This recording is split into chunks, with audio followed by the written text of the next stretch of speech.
a interessarsi del nostro ospedale.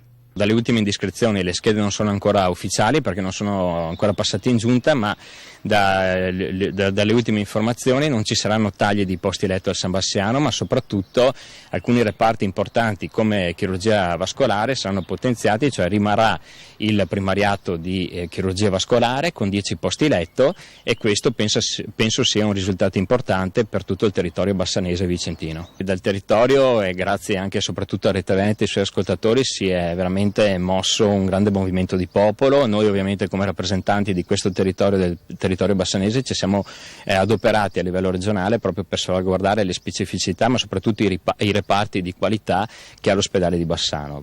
Il San Bassiano rimane comunque una struttura importante nella rete ospedaliera regionale, rimarrà con anche delle discipline e dei reparti che sono assolutamente di eccellenza. Chirurgia vascolare rimarrà assolutamente, con il collega Nicola Finco su questo abbiamo insistito in maniera costante e continua, ma comunque l'ospedale di Bassano rimarrà comunque un punto di riferimento della sanità del Veneto. Sono parole che fugano ogni dubbio, soprattutto se a dirle sono due esponenti della regione che assieme a Rete Veneta e ai suoi ascoltatori hanno promosso una forte pressione dal basso. E questi sono i risultati.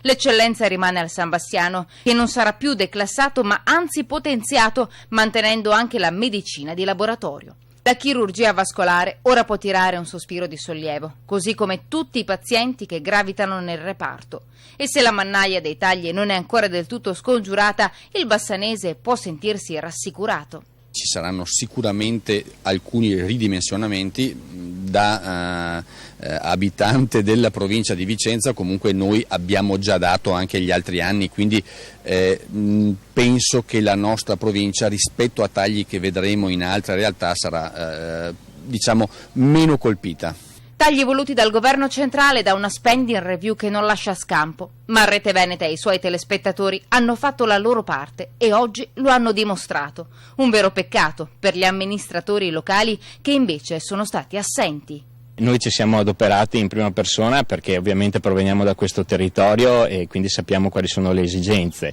E mi sarei aspettato anche la collaborazione in particolar modo del Presidente della Conferenza dei Sindaci, in questo caso il Sindaco Cimati, ma non ci ha nemmeno mai chiamato, non ci ha mai contattato per questa necessità. Comunque abbiamo fatto lo stesso e penso che i bassanesi possono essere orgogliosi di avere ancora un ospedale di altissima qualità, non solamente a livello vicentino ma anche a livello veneto.